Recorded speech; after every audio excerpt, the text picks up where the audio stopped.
உங்களோட hand writing பார்க்கறதுக்கு நல்லா இல்லை அப்படின்னு சொல்லிட்டு ஃபீல் பண்ணிட்டு இருப்பீங்க. நீங்களும் அந்த மாதிரியான ஒரு ஆளா இருந்தீங்கன்னா இந்த வீடியோ உங்களுக்காக தான். இந்த வீடியோல நான் இப்படி இருக்கிற இந்த ஹேண்ட் ரைட்டிங்கை வெறும் 7 நாள்ல இந்த மாதிரி எப்படி மாத்துறது அப்படின்னு தான் சொல்ல போறேன். நான் இந்த வீடியோல சொல்ல போறேன். இந்த 8 ஸ்டெப்பை நீங்க ஃபாலோ பண்ணீங்கன்னாக்கா வெறும் 7 நாள்ல இப்படி இருக்கிற இந்த ஹேண்ட் ரைட்டிங்கை பக்காவா இந்த மாதிரி மாற்ற முடியும். நான் சொல்ல போற லாஸ்ட் ஸ்டெப் வந்து மிஸ்ஸே பண்ணிடாதீங்க. ஏன்னா 99% ஸ்டூடெண்ட் வந்து இந்த ஒரு தப்பை தான் பண்றாங்க. ஸோ அதனால தான் அவங்களோட ஹேண்ட் ரைட்டிங் ரொம்ப கொடூரமா மாறிட்டு இருக்கு. ஸோ அதனால இந்த வீடியோவை ஸ்கிப் பண்ணாம கடைசி வரைக்கும் பாருங்க. இதுல 1வது ஸ்டெப் என்னன்னா learn to right all letter perfectly. நம்ம ஏதாவது ஒரு சென்டென்ஸ் எழுதுறோம் அப்படின்னா அந்த சென்டென்ஸ்ல இருக்கிற எல்லா லெட்டருமே பர்ஃபெக்டா இருக்கணும். அப்போதான் நம்ம ஹேண்ட் ரைட்டிங்கை பார்க்கறதுக்கு சூப்பரா இருக்கும். இதுல ஒரு சில பேருக்கு என்ன ஆகும் அப்படின்னா அவங்களுக்கு ஒரு சில லெட்டர்ஸ் வந்து எழுத தெரியாது. ஃபார் எக்ஸாம்பிள் ஏ இருக்கட்டும், பி இருக்கட்டும், சி இருக்கட்டும். இப்போ ஒரு சென்டென்ஸ் எழுதுறாங்க அப்படின்னா அந்த சென்டென்ஸ்ல இருக்கிற எல்லா லெட்டருமே எழுத தெரிஞ்சிருக்கணும். உங்களுக்கு ஏதாவது ஒரு லெட்டர் இப்போ ஆப்பிள் அப்படின்னு சொல்லிட்டு எழுதுறீங்க அப்படின்னு சொல்லிட்டு வச்சுக்கோங்களேன். அதுல ஏ உங்களுக்கு வந்து எழுத தெரியல, அது வந்து கரெக்டாக எழுதல, மிச்செல்லாம் வந்து கரெக்டாக எழுதிருக்கீங்க அப்படின்னா ஸோ அதனால அந்த ஒரு லெட்டர்லேருந்து இந்த ஃபுல் சென்டென்ஸை பார்க்கறதுக்கு நல்லாவே இருக்காது. நீங்கள் அந்த டைமில் என்ன பண்ணணும் அப்படின்னா உங்களுக்கு எந்த லெட்டர் எழுத தெரியலையோ, இப்போ வந்து உங்களோட பையன் நோட்ஸ் ஏதாவது இருக்கும், இல்லை வந்து உங்கள் நோட்ஸாக இருக்கட்டும், எதுனா எடுத்துக்கின்னு பாருங்கள். பார்க்கும்போது தெரியும் உங்களுக்கு எந்தெந்த லெட்டர் வந்து எழுதின இடத்துல வந்து பர்ஃபெக்டாக இல்லை அப்படின்னு சொல்லிட்டு செக் பண்ணுங்கள். செக் பண்ணிவிட்டு உங்களுக்கு எந்தெந்த லெட்டர்ஸ் வந்து பர்ஃபெக்டாக எழுத தெரியலையோ அதை வந்து ப்ராக்டிஸ் பண்ணுங்கள். நீங்கள் திரும்ப அது பர்ஃபெக்டாக வர்ற வரைக்கும் ப்ராக்டிஸ் பண்ணிகிட்டே இருங்க. இந்த மாதிரி நீங்கள் ப்ராக்டிஸ் பண்ணிவிட்டு அதுக்கப்புறமா நீங்கள் எழுதினீங்க அப்படின்னா அந்த ஃபுல் சென்டென்ஸை பார்க்குறதுக்கு செம அட்ராக்டிவாக இருக்கும். ஸோ அதனால் நீங்கள் என்ன பண்ணுங்கள், எந்த லெட்டர் வரலையோ அதை வந்து ப்ராக்டிஸ் பண்ணுங்கள். அந்த ஒரு லெட்டர்னால அந்த சென்டென்ஸே பார்க்கறதுக்கு நல்லா இருக்காது. அந்த ஒரு சென்டென்ஸ்னால அந்த லைனே வந்து பார்க்கறதுக்கு நல்லா இருக்காது. அந்த ஒரு லைன்னால ஃபுல் பேஜே வந்து பார்க்கறதுக்கு அசிங்கமாக தெரியும். ஸோ அதனால தான் நீங்கள் வந்து ப்ராக்டிஸ் பண்ணுங்கள். இந்த மாதிரி நீங்கள் ப்ராக்டிஸ் பண்ணிவிட்டு நீங்கள் எழுதும் போது உங்கள் ஹேண்ட் ரைட்டிங் வந்து பர்ஃபெக்டாக இருக்கும். இதில் 2வது பாயிண்ட் என்னன்னா ஸ்பேஸ் பிட்வீன் வேர்ட்ஸ். நம்ம ஏதாவது எழுதும் போது ஒரு லெட்டருக்கும் இன்னொரு லெட்டருக்கும் கேப் விட்டு எழுதுங்க. நிறைய பேர் என்ன பண்ணுறாங்க அப்படின்னா கேப்பை விடுறது கிடையாது, எல்லாம் கிட்ட கொஞ்சம் கச்சாமுச்சான்ற மாதிரி எழுதி விட்டுறாங்க. இந்த மாதிரி நீங்கள் பண்ணாதீங்க.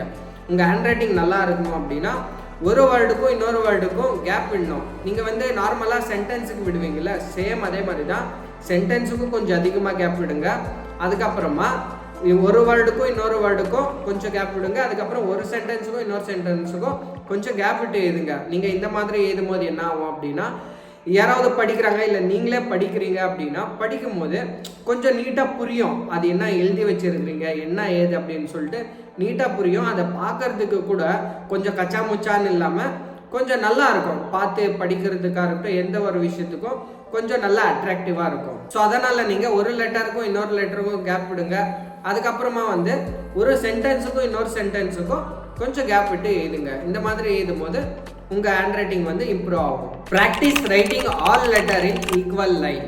நிறைய பேர் பண்ணுற மிஸ்டேக் என்னன்னா இப்போ ஏதாவது எழுதுறாங்க அப்படின்னா ஒரு லெட்டர் மேலே, ஒரு லெட்டர் கீழே, ஒரு லெட்டர் மேலே, ஒரு லெட்டர் கீழே, இந்த மாதிரி எழுதியிருப்பாங்க. அந்த லெட்டர் என்னமோ டான்ஸ் ஆடுற மாதிரி எழுதி வச்சிருப்பாங்க. ஸோ நீங்கள் வந்து இந்த மாதிரி எழுதாதீங்க. ஒரு ரூல்டு புக் எடுத்துக்கோங்க. அதில் வந்து ரூல்டு புக்கில் லைன் இருக்கும்ல, கரெக்டாக அந்த லைனை பார்த்து அந்த லைன் மேலேயே கரெக்டாக அந்த லைன் ஃபுல்லாக நீட்டாக அந்த மேலேயே எழுதுறதுக்கு ட்ரை பண்ணுங்க. நீங்கள் மேலே கீழே எழுதும் போது உங்கள் லெட்டர் வந்து பார்க்கறதுக்கு நல்லா இருக்காது. நீங்கள் ரூல்டு புக்லேயே இந்த மாதிரி எழுதினீங்க அப்படின்னா உங்களுக்கு எதுனா அன்ரூல்டு புக் கொடுத்தா பாருங்கள் நீங்கள் எப்படி எழுதுவீங்கன்னு. ஸோ அதனால் நீங்கள் ரூல்டு புக் எடுத்துக்கின்னு ப்ராக்டிஸ் பண்ணுங்கள். டெய்லி நீங்கள் ப்ராக்டிஸ் பண்ணால் உங்களுக்கே வந்துடும். நீங்கள் கரெக்டாக அந்த லைன்லேயே வச்சு எழுதுகிற மாதிரி நீங்கள் எழுதிக்கினே இருக்கும்போது உங்களுக்கு வந்து ஒரு 6லேருந்து 7 நாள், இல்லை 2-3 நாள், 5 நாள் இந்த மாதிரி ப்ராக்டிஸ் பண்ணாலே உங்களுக்கு தானாக வந்துடும். ஸோ அதனால் நீங்கள் எல்லா லெட்டர்ஸுமே ஈக்குவல் லைன்லேயே எழுதணும். அந்த லைன் விட்டு மேலே போகிறது கீழே போகிறது இந்த மாதிரி எழுதாதீங்க. இதில் 4வது பாயிண்ட் என்னன்னா do not press the pen too much. நம்ம ஏதாவது நோட்ஸோ இல்லை வந்து ஏதாவது எழுதும் போது பெண்ணை வந்து கொஞ்சம் ரொம்ப ஐத்தியெல்லாம் எழுதாதீங்க. கொஞ்சம் ஃப்ரீயாக பிடிங்க. நீங்கள் இந்த மாதிரி ஐத்தி எழுதும் போது என்ன ஆகும் அப்படின்னா கொஞ்சம் சீக்கிரமே நம்ம கை வந்து வலி எடுத்துக்கும். நீங்கள் ரொம்ப நேரம் வந்து எழுதவும் முடியாது, அதுக்கப்புறம் வந்து நம்ம கை வலி எடுத்துக்கும். அதுக்கப்புறம் இன்னொரு ப்ராப்ளம் என்ன வரும் அப்படின்னா, இப்போ ஃபர்ஸ்ட் ஸ்டார்டிங்கில் வந்து நீங்கள் கொஞ்சம் ப்ரெஸ் பண்ணி எழுதுறீங்க, உங்கள் கை வந்து வலி எடுத்துக்கிச்சு. அதுக்கப்புறம் நீங்கள் என்ன பண்ணுவீங்க அப்படின்னா, கொஞ்சம் லூஸாக விட்டு அந்த மாதிரி எழுதுங்க. அந்த மாதிரி எழுதும் போது ஒரு லெட்டர் வந்து டார்க்காக இருக்கும், இன்னொரு லெட்டர் வந்து கொஞ்சம் லைட்டாக இருக்கும். இந்த மாதிரி வரும்போது பார்க்குறவங்களுக்கு வந்து நல்லா தோணாது. இது என்ன அது இந்த மாதிரி இருக்குது அப்படின்ற மாதிரி தான் தோணும். ஸோ அதனால் நீங்கள் வந்து கொஞ்சம் அழுத்தி எழுதாதீங்க. நீங்கள் வந்து ரொம்ப நேரம் எழுதலாம். அதுக்கப்புறமா உங்கள் ஹேண்ட் ரைட்டிங்கும் பார்க்குறதுக்கு நல்லா சூப்பராக இருக்கும். எல்லா வேர்ட்ஸுமே வந்து ஒரே ஈக்குவலான ஒரு கலரில் இருக்கும். ஒன்று லைட்டு டார்க்கு இந்த மாதிரி எல்லாம் இல்லாமல் ஒரே லெவலில் இருக்கும். ஸோ அதனால் நீங்கள் உங்கள் பெண்ணை வந்து கரெக்டாக பிடிச்சிக்கின்னு ரொம்ப ப்ரெஷர் கொடுக்காதீங்க. ப்ரெஷர் கொடுக்காம அப்படியே எழுதுங்க. இதில் 5வது பாயிண்ட் என்னன்னா, check out other hand writing style for inspiration. நீங்கள் எழுதி ப்ராக்டிஸ் பண்ணுறதுக்கு முன்னால் ஒரு ஃபாண்ட் ஸ்டைல் ஒன்று செலக்ட் பண்ணிக்கோங்க. ஃபார் எக்ஸாம்பிள் உங்கள் ஃப்ரெண்ட் யாராவது நல்லா எழுதுறவங்களா இருந்தால் அவங்க எப்படி எழுதுறாங்க அதே மாதிரி அவங்க எழுதுற மாதிரி சேம் அதே மாதிரி எழுதுங்க. இல்லை உங்கள் ஃப்ரெண்ட் யாராவது இல்லை அப்படின்னு சொல்லிட்டு பார்த்தீங்கன்னாக்கா நீங்கள் வந்து கூகுள் இருக்குது, கூகுளில் போய் சர்ச் பண்ணலாம். கூகுளில் சர்ச் பண்ணிங்களா தெரியும், நிறைய ஃபாண்ட் வரும். அதில் உங்களுக்கு எது பிடிச்சிருக்கு, எது நல்லா இருக்குது அப்படின்னு சொல்லிட்டு பாருங்கள். பார்த்துட்டு அந்த ஃபாண்ட் எப்படி இருக்குது, அது அவங்க எப்படி எழுதி வச்சுருக்குறாங்க, ஒரு லெட்டரும் பாருங்கள், ஒவ்வொரு லெட்டரும் பார்த்துட்டு அது எப்படி இருக்குது அதே மாதிரி எழுதி ப்ராக்டிஸ் பண்ணுங்கள். இதில் 6வது பாயிண்ட் என்னென்னா, you should reduce your writing speed. நீங்கள் ஏதாவது எழுதுறீங்க அப்படின்னா நீங்கள் வந்து ஸ்லோவாக எழுதுறதுக்கு கற்றுக்குங்க. ஃபார் எக்ஸாம்பிள் ஒரு 2 பேஜை 10 நிமிஷத்துக்கு எழுதுறீங்க அப்படின்னு சொல்லிட்டு வச்சுக்கோங்களேன்.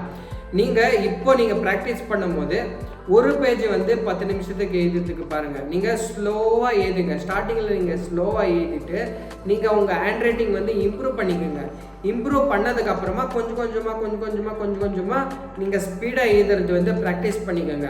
ஏன்னா ஸ்பீடாக எழுதுறதும் ரொம்பவே முக்கியம்தான். ஏன்னா இப்போ ஒரு எக்ஸாம் ஏதாவது எழுதுறீங்க அப்படின்னா அந்த டைமில் நீங்கள் வந்து ஃபாஸ்ட்டாக எழுதணும். ஏன்னா கொஞ்சம் டைம் தான் இருக்கும். ஸோ அதனால் நீங்கள் ஃபஸ்ட்டு ஸ்டார்டிங்கில் வந்து ஸ்லோவாக எழுதுங்க. ஸ்லோவாக எழுதி ப்ராக்டிஸ் பண்ணுங்கள். உங்களுக்கு வந்து கொஞ்சம் பர்ஃபெக்ட் ஆயிடுச்சு, உங்கள் ஹேண்ட் ரைட்டிங் வந்து நல்லா இருக்குது அப்படின்னு சொல்லும் போது கொஞ்சம் கொஞ்சமாக ஃபாஸ்ட் பண்ணிக்கோங்க. இதில் 7வது பாயிண்ட் என்னன்னா, ப்ராக்டிஸ் ரெகுலர்லி. நீங்கள் இந்த ஹேண்ட் ரைட்டிங்கை ப்ராக்டிஸ் பண்ணுறது ஒரு நாள் இல்லை 2 நாள் எழுதிட்டு நிறுத்திடாதீங்க. நீங்கள் வந்து டெய்லி ப்ராக்டிஸ் பண்ணுங்கள். டெய்லி ஒரு பேஜ் இல்லை 2 பேஜ் இந்த மாதிரி எழுதி ப்ராக்டிஸ் பண்ணும் போது தான் நம்ம ஹேண்ட் ரைட்டிங் வந்து ரொம்ப பர்ஃபெக்டாக மாறும். அதுக்கப்புறமா நம்மளால ஃபாஸ்ட்டாகவும் எழுத முடியும். ஸோ அதனால் 1 இல்லை 2 நாள் எழுதிட்டு ஸ்டாப் பண்ணுறது விட்டுருங்க. நீங்கள் வந்து டெய்லி ப்ராக்டிஸ் பண்ணுங்கள். ஃபஸ்ட்டு ஸ்டார்டிங்கில் ஸ்லோவாக எழுதிட்டு நீட்டாக எழுதிட்டு ப்ராக்டிஸ் பண்ணுங்கள். அதுக்கப்புறமா கொஞ்சமாக ஃபாஸ்ட்டாக எழுதுறதுக்கு ப்ராக்டிஸ் பண்ணிக்கோங்க. ஸோ நீங்கள் ஸ்டாப் பண்ணாமல் டெய்லியும் ப்ராக்டிஸ் பண்ணுங்கள். இதில் 8வது பாயிண்ட் என்னென்னா, always use one type pen. நீங்கள் எப்போவுமே வந்து ஒரே பென் யூஸ் பண்ணுங்கள். இப்போ மார்க்கெட்டில் ஏதாவது வந்து புது பென் இருக்குது, புது பென் விற்கிறாங்க, அது பார்க்குறதுக்கு நல்லா இருக்குது அப்படின்னு சொல்லிட்டு அந்தந்த புது பென்னு வேறு பென்னு வாங்கி எழுதுறது விட்டுட்டு உங்களுக்கு எது பர்ஃபெக்டாக இருக்குது அப்படின்னு சொல்லிட்டு செக் பண்ணுங்கள். உங்களுக்கு எந்த பென் வந்து பர்ஃபெக்டாக இருக்கோ அந்த பென்லேயே எழுதுங்க. நீங்கள் வந்து பென் அப்பப்போ வந்து மாற்றாதீங்க. ஏன்னா ஒரு பெண்ணு ஒரு மாதிரி இருக்கும். ஒரு பெண்ணோட நிப்பும் வந்து ஒன்று மெலிசாக இருக்கும், குண்டாக இருக்கும், இல்லை வந்து ஒன்று டார்க்காக எழுதும், ஒன்று வந்து லைட்டாக எழுதும். ஒரு சில பெண்ணு வந்து நம்ம ஓல்டு பண்ணும் போது குட்டியாக இருக்கும், பெருசாக இருக்கும். ஸோ இந்த மாதிரியெல்லாம் இருக்கும்போது என்ன ஆகும் அப்படின்னா நம்மளோட ஹேண்ட் ரைட்டிங்கும் வந்து சேஞ்ச் ஆகிறதுக்கு வாய்ப்பு இருக்குது. ஸோ அதனால் நீங்கள் எப்போவுமே ஒரே பென் யூஸ் பண்ணுங்கள். உங்களுக்கு எது செட் ஆகுது அந்த பெண்ணை மட்டுமே யூஸ் பண்ணுங்கள். நான் இப்போ சொன்ன இந்த ஸ்டெப்ஸ் எல்லாத்தையுமே நீங்கள் ஃபாலோ பண்ணிங்கனாக்கா 100% உங்கள் ஹேண்ட் ரைட்டிங் வந்து நீங்கள் இம்ப்ரூவ் பண்ண முடியும். மெயின் என்னென்னா கன்சிஸ்டன்சி தான் மேட்ரு.